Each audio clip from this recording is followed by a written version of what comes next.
morning, everybody. Again, it's great to see you back. And we have a really exciting session coming up with Anna Bull, who will present her paper. Beforehand, I thought I would just recapitulate some of the issues that have come up in our first session in your smaller breakout groups. Basically, many of the issues that we want to address during this project have come up. And so some of you gave examples of problems with sexual power relations, with teachers abusing students and then perhaps being fired. But then the question being asked, how can we how can we make it so that these situations don't come up? How can we protect people from these situations? And a need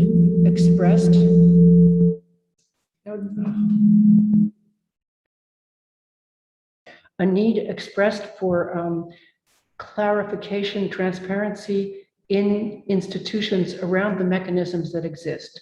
That in many cases, students have issues that they bring to a teacher they think is sympathetic, and then the teacher doesn't know what to do because it's not their role. And that there are no mechanisms that are clear so that people can make their issues known in a respectful and anonymous way. We saw that there were questions of gender discrimination and discrimination by genre. For example, in jazz, a woman singer in jazz working in a very male-dominated field. We see that the question of disability has been raised with how is it that we can make our institutions open to accepting people with disabilities, and what are the mechanisms that work against that. We saw examples of ageism, so discrimination according to age, younger teachers being discriminated against by older teachers, for example.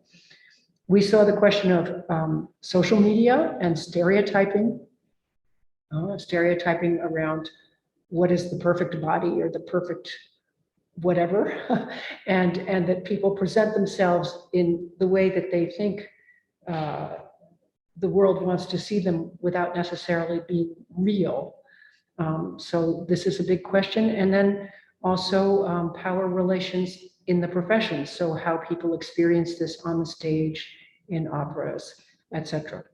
So this is just a little microcosm of what was said, and I know your conversations were very much more profound than my summary, but I wanted to say that already this group has touched upon many of the key issues which Anna will expand upon.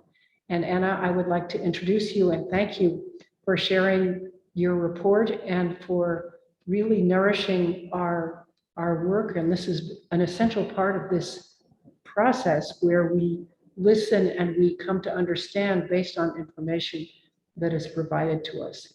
So thank you, Anna. The stage is yours. So thank you very much for inviting me to present and to share this paper. I'm really delighted to have the opportunity to share these ideas with you.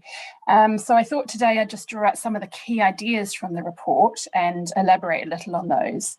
But just to pick up on what Gretchen was talking about, a lot of my work over the past 5 years has been looking at staff to student sexual misconduct. And thank you, Esther. I will indeed slow down a bit. Thank you for the reminder. So I have worked a lot on sexual misconduct in higher education generally, as well as in music education.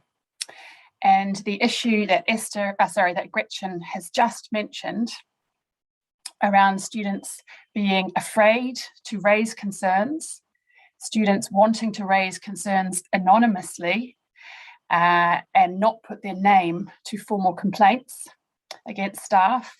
This is a very intransigent issue in our work, an ongoing issue. This is one that some institutions in the UK have started to address through careful use of anonymous reporting. So this is by way of saying that the issues around power that I identify in this report, they are both important for, for ethical reasons, but also for practical reasons to address inequalities and to prevent and respond to sexual misconduct. If we look at the cutting edge work on sexual misconduct and sexual harassment in institutions, guidance in this area from leading authorities always says one step is reduce power imbalances. Take steps to reduce power imbalances. So this work has a very practical rationale.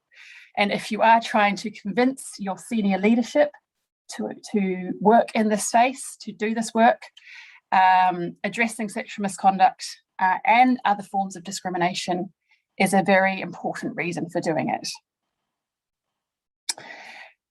So I'm happy to say more about strategies around sexual misconduct in the questions and answers. But for now, I'll just draw out a few ideas from the report to elaborate on. First of all, when addressing power relations, we have to remember people enjoy power relations. Many people in my research, many young people found pleasure in the relations of authority, control, and power in classical music, which was the site I was focusing on.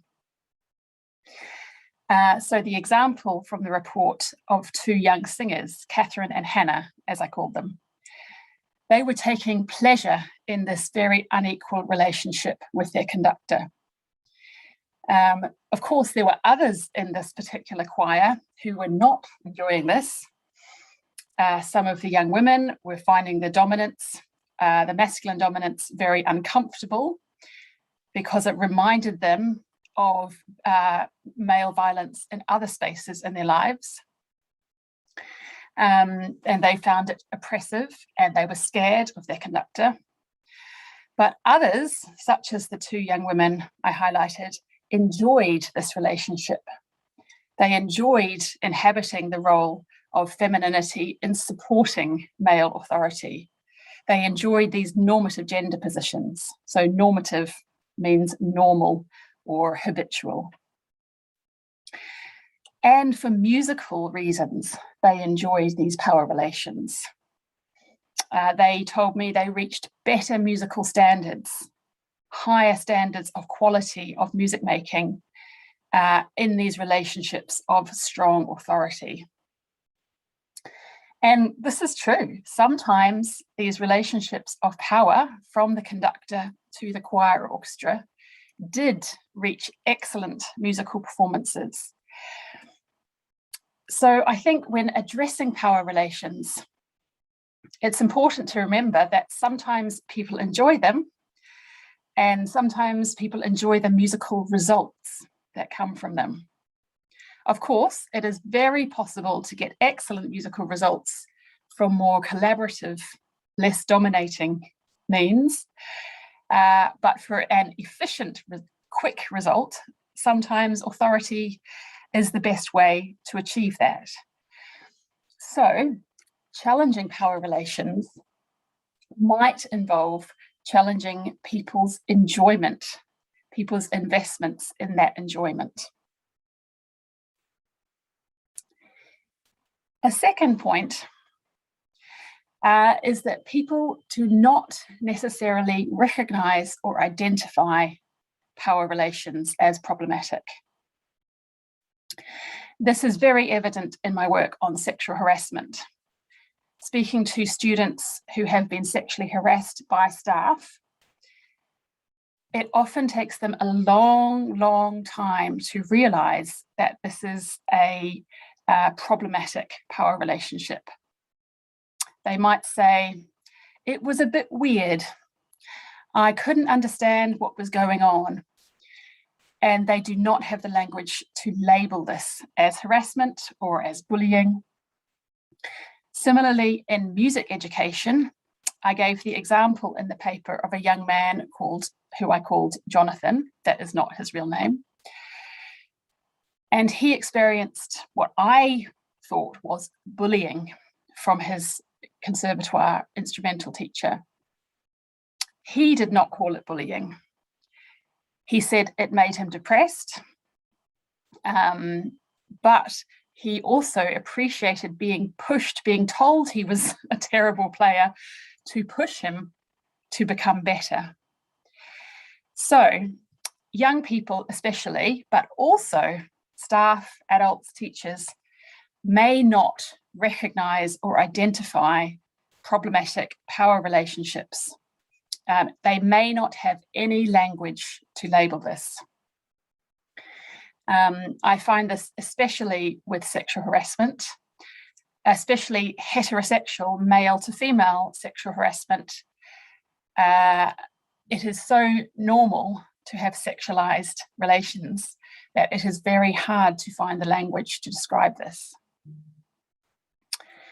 So one intervention that could address this is to discuss what is normal, what is acceptable within a teaching and learning relationship, but to focus on grey areas, things that are not clearly one or the other, that might be okay or that might not be okay.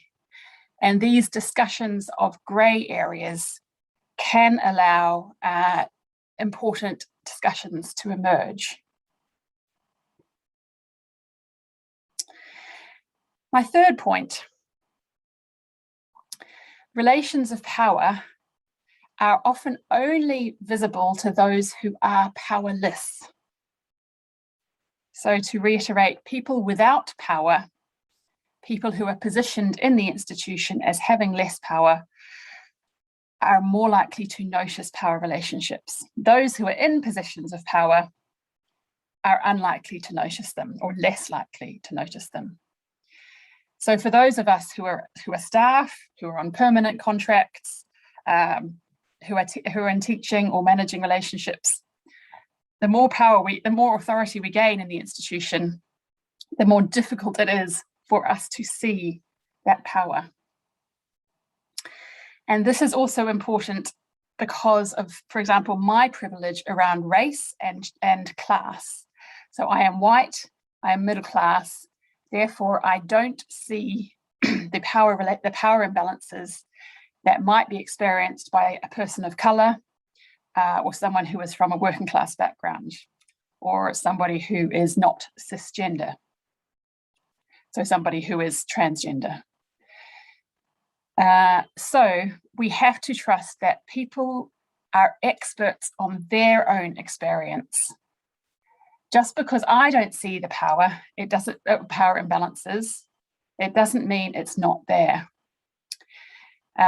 So it's important to create safer spaces for those who can see power relations to have the space to speak. Now, I don't say safe spaces, I say safer spaces, because in institutions, we probably can't create a safe space, a fully safe space. We can only create a less unsafe space, and a non-judgmental space that allows people to explain their experiences. So I have two more points. My fourth point is a musical point, and this is specifically, I think, about classical music, which I have studied, but I'm interested to hear how this works in other genres. Structures of authority and control are present in the genre, in the musical traditions of the genre of classical music. So some of the repertoire, for example, large symphonies, requires a central leader, a conductor. The norms of the tradition require following certain rules, and those are passed on by teachers, creating a structure of authority. In different genres, these structures might be more informal and actually less visible. So it might be more difficult to see where authority lies. So this is where the hidden curriculum, I think, is helpful. I've defined the hidden curriculum at the end of the report. And this is about how power relations occur both in the formal content, so who decides what to teach, but also in the relationships, the relationship between the teacher and the student. I think this is a big challenge for classical music to challenge power relations, because the power relations to some extent exist in the music itself and in the musical tradition. Our ideas of beauty, our ideas of good quality music rely on following the rules that are passed down from teacher to student. So I'm curious about rehearsal practices. How can we do rehearsals differently? How can we allow informal structures, hierarchies of experience, hierarchies of gender, age, to become visible in rehearsals?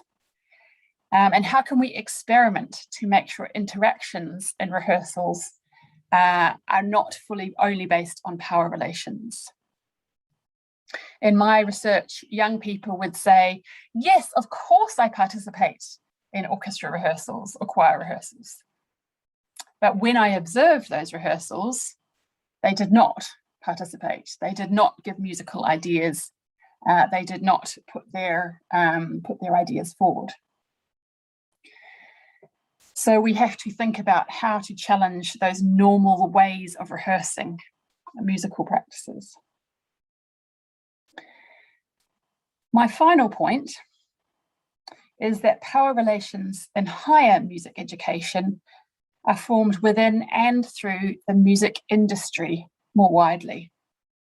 So we can't separate higher music education from the music industry. And I think Gretchen said that you have already been speaking about this.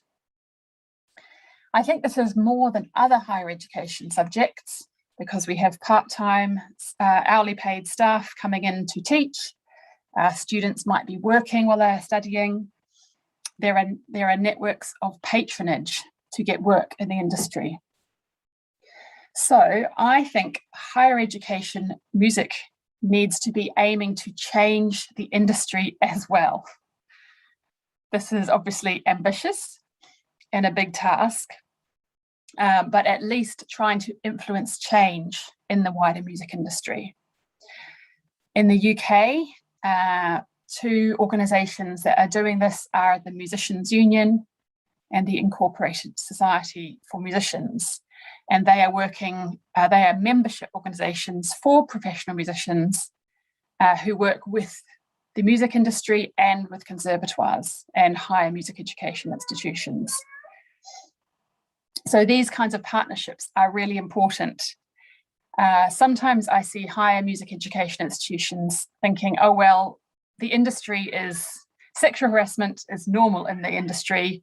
What can we do about it? But I think higher music educations do need to challenge that wider context of sexual harassment. There's my cat, sorry. So to conclude, I think the work of tackling power imbalances in higher, thank you for the comment, I'll come back to that. The work of tackling power imbalances is exciting for social justice reasons, but also for musical reasons. There are creative possibilities that are brought about by challenging power relations. And this does involve experimentation. It does involve not knowing what is going to happen when you try something. I am currently about to run a project called the Music Lab with Lewisham Music in London, where we will be experimenting with different approaches to classical music pedagogy. I'm really nervous about this project. I don't know what I'm doing. I'm trying new things and experimenting, and I'm finding it scary. But I think this experimental approach is one to encourage and to work towards. And I will put the two organisations I mentioned in the UK in the chat. I do have a book coming out with Christina Schaaf next year, where we have collected accounts from the industry and from authors about inequalities and exclusions in the classical music profession. And we will have some chapters on these issues. And I'll write in the chat the names of those organisations that was requested. And please let me know if there's anything else I can clarify. Thank you. Thank you so much, Anna. This was very, very inspiring and gives a lot of food for thought. We are now going to have a breakout session for 20 minutes, which Esther will explain to you. You will once again be in duos, although there may be one or two trios. And after this, we will come back to meet with Anna Brohl for a question and answer session. So yes, hopefully you will have had a rich and wonderful exchange with your partner or partners. And now we're going to ask our questions to Anna, but we're also going to look at what you have noted on the concept board.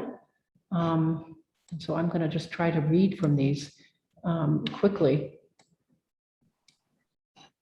Are there experiences that you are familiar with in your own country from the examples that Anna has given? And clearly, this is the case. I'm wondering if somebody in our group would like to share an example. Jump in.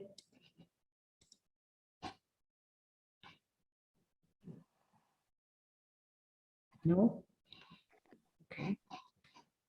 I can't see the concept.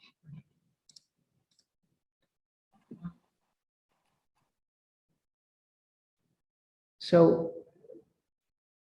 Anna, can you see the concept board? Can you see what's being said?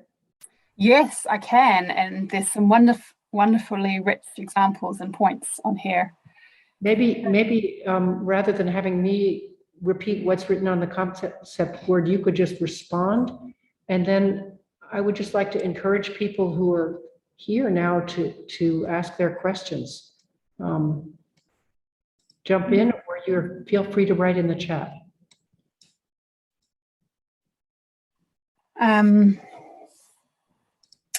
So yeah, I can see that there's some really great examples on the right of student voice and student decision-making, student participation in decision-making, including anonymous feedback for professors, student representation on boards, monthly student-teacher meetings.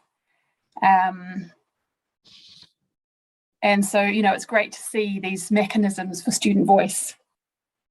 And I'm sure that many of you have thought of these questions, but I guess there's also, the question of which students volunteer for those positions, and whose voice, whose voice fits in to those structures and whose voice doesn't fit into those structures is quite a big challenge. And I can see someone's also noted that students are afraid to question the system because teachers might be students' future colleagues. But I think, yeah, students are afraid to question the system for so many reasons. I mean, what I've found in my research is students are really invested in this because this is what they want to become. So if they're trying to find their place in the structure, but also question the structure at the same time, that's really scary. It's quite a big ask. So, I've found examples where teaching staff have tried to create change or tried to create spaces to question things, but it's the students who are the conservative voice. And I think I put a reference to Jeff Baker's new book in the footnotes. So this is a really interesting study of a music school in Colombia, in Latin America, where they have actually, over the last 10 years, really tried to implement some progressive change. And similarly to what I found, Jeff found that the students are often resistant to change. So students are afraid to question the system, but students don't want to question the system in some cases. So that's a challenge. So that just jumped out at me. There are some positive statements that have been made here in the students section on the right-hand side of about examples, models of good practice. Yeah. And we have a question in the chat about clarifying hierarchies. There was one group that wasn't able to use the concept board, and I'm just wondering if you can say a few words about that.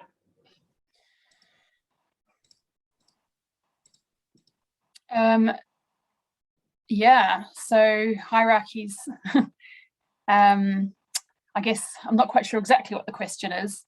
Hierarchies can occur for many reasons. Musical ability, social status. They could be what I called macro social hierarchies of race, class, gender. So they occur on different levels. Does that help clarify it? I'm not sure if that was the question.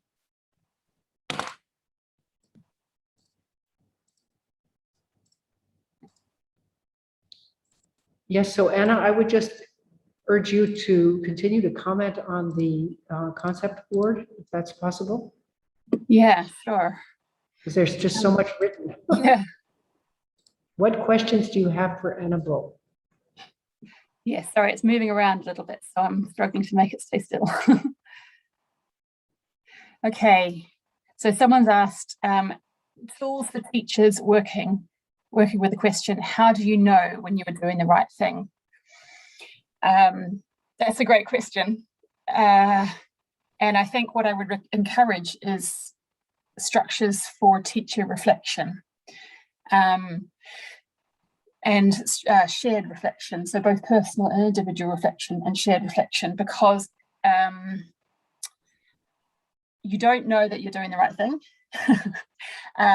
but creating that reflexive space to ask that question is really important. One of the things I found both in my own journey from being a professional classical musician and music teacher to becoming a critical academic, which I'm sure many of you have also been on, and which my PhD students I've noticed have been on, is there is some really difficult reflective work to be done in questioning your own education, your own musical education, and thinking about what worked and what didn't work and what you would like to do differently. For me, doing this reflexive work was very, very uncomfortable, very challenging. I realized I had been reproducing things that I disagreed with.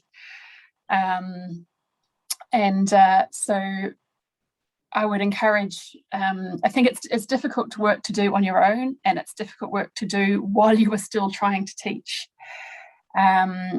So teachers really need a lot of support and emotional support and peer support in doing that reflective work. So to ask that question, how do I know when I'm doing the right thing? Make space for that discussion, I guess, is my suggestion. I'd be curious to know whether other people have experienced that uncomfortable journey of questioning your own musical training, and where and how that has happened. Has it happened in formal spaces, or has it happened privately?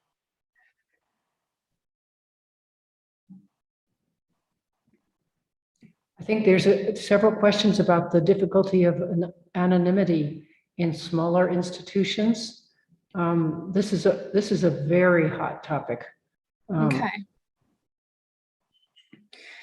So I guess that would be anonymity in terms of reporting sexual misconduct or racial harassment, racism. and these kinds of issues. So yeah, this is a big issue. While you were in your discussion, we were talking about an anonymous reporting system that is sometimes used in the UK. Now, when you have anonymous reports as an institution, sometimes you can't do much with them, because even if they do name somebody or describe a situation or people, without a named report, it is very hard to take formal action. But what anonymous reports can do is they can identify parts of the institution where there are issues arising, and where, for example, getting in an external organisation to run a workshop, or facilitating a conversation, running some training for teachers or students or both. So there might be some cultural change work that could be done if anonymous reporting identifies one particular area of the institution as having some issues, or as being an uncomfortable or difficult space for students or staff. So for smaller institutions, yeah, there are real challenges. I mean, something that some institutions are doing are working together. So maybe teaming up with other local specialist performing arts or arts institutions, in order to, to be able to employ staff or create partnerships with external organisations. Certainly for addressing sexual harassment, it's a good idea to have a partnership with a local expert group, such as a violence against women organisation, because, and people within your institutions, of course, you don't have this expertise. So bringing in external organisations to run sessions, to do training, to raise awareness, and not expecting to have all of that expertise in the institution. And that can also be a support structure. So signposting students to get support from external organisations, if you can afford to, to pay them, of course. Yeah, but of course, yeah, students are right to be afraid to speak up, because it is dangerous, it is risky. And from my experience of working, of doing research with students who have made complaints, they put themselves at risk, and it is difficult. So I think this is an emerging area of good practice and research, and yeah, so watch this space for for ways forward. I think I put on the chat a link to the campaign and research group that I run, which shares good practice around addressing sexual harassment. So, for example, we have a new briefing note about measures to put in place when you receive a complaint. So measures to keep students safe, because a lot of the time students won't come forward because they don't feel safe and they don't know what's going to happen if they come forward. So there's some proactive steps that can be taken to make students feel like it's possible. Can you speak a little bit to the question of authority? There's a question here down on the concept board that is, I think it's a very interesting question. How do we challenge the idea that leadership is authoritative? Well, there's a difference between authoritarianism and authority. So maybe that's a distinction you could make, but also the question of how, when leadership is looking for authority, but this seems to be suggesting a kind of bad form of authority. I don't know how you can speak to that. Wow, that's a great question. To be honest, I don't have clear ideas on that one, and I think your ideas are probably as good as mine. But there's wider work on gendered leadership, and people who take masculine leadership roles of, here's what you do, this is how to do it, and not necessarily just men. Women can take this role as well, but masculine forms of leadership are seen as being more better at what they do, whereas people who take more facilitative forms of leadership, are seen as less competent. So yeah, there's a question about changing what we think competence looks like, and that is, that's about challenging our gendered norms of what competence is. That's quite a big challenge. So maybe, having explicit discussions about this, about what good leadership looks like, and that can happen in terms of musical leadership and social leadership. So I think there are interesting discussions that could be had around, with students as well as with staff around, what makes a good musical leader. Is it somebody who always knows what to do and tells you what to do? Or is it somebody who creates space to create shared solutions? So yeah, again, creating spaces for reflection might be helpful. Do we have any other questions just from the floor?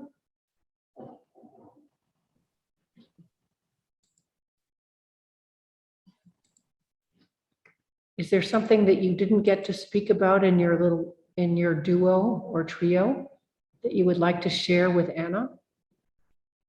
I mean, I think that it's as much a give and take. And the idea of this session is Anna has given us a lot of information, but we also come from different institutions and we may have information that will be valuable for her. Yeah, I'm really curious to hear, what experiments you might be trying, what the challenges are, and also how these issues translate across different genres. So if I've been talking a lot about classical music, but in other genres, in jazz and traditional music and popular music, do you recognize similar issues or are they different?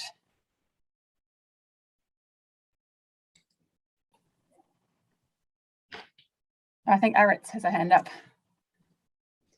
Yeah, so in my case, I'm now studying orchestra conducting, but before I graduated from a traditional instrument from the Basque Country.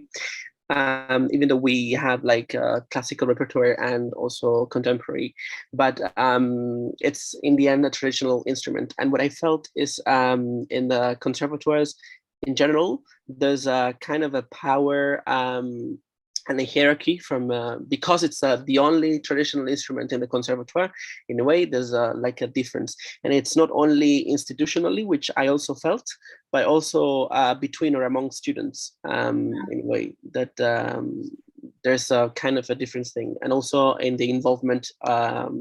Like institutional side, I would say that there's the involvement of the instrument in different projects or any opportunities that may give the institution are fewer than for other instruments, for example. So there's a hierarchy of genres where classical music instruments are valued even though genre is probably the same. In our case, we don't play only traditional music, so the genre may be the same, but I think it's also like a flat thing, so between or among students. So that's like a tricky thing. It's not only happening in a physical hierarchy where people stand because they belong to different bodies, but also in the same body, let's say, there's a difference because the instrument is different, or it's a minor instrument, let's say. So I think this is really interesting because you're talking about the informal culture among the student body, among students. And so that can be really influential on students, that informal culture. And I think that's a really interesting, if you have students who want to do ethnographic work, so, kind of studying everyday life and studying culture, or staff who are interested in doing that work, I think trying to document and describe those informal cultures and informal hierarchies is that's a really interesting project to do, because it's quite hard to make them visible. Especially because it's a minority, so that makes it even harder to make a show. And those informal cultures are very powerful for students. Probably are the movement that strives or fosters the attitudes of the students. I'm afraid that our time we're coming to the end of our time with Anna Bull. I have the feeling we could have spoken for hours, and if we had all been together in the same place, we probably would have just collared you and spent the lunch hour with you.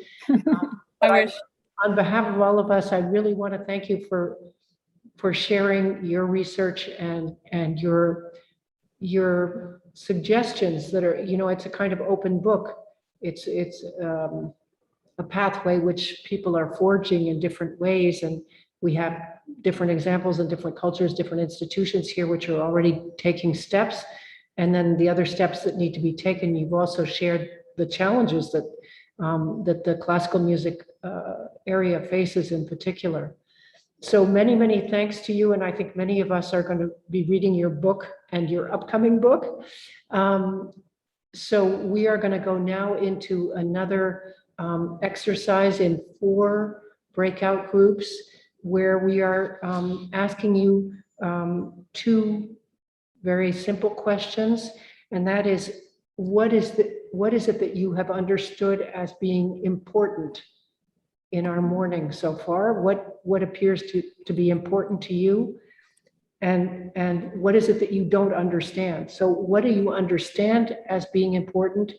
And maybe there are things that weren't clear that you would like to clarify. So you were going to go into these 4 different groups for 20 minutes, and then we will come back briefly before lunch. So thank you again, Anna Bull. It was just wonderful. And we will keep you appraised of how we continue working. It's a privilege to have had you. Thank you so much. And I hope to meet you all and continue the conversation in person sometime. Thank you. Thank you. Have a good day. Bye-bye. Thank you. So Barbara is putting you into your breakout groups now, and we will come back again in 20 minutes. So welcome back, everybody.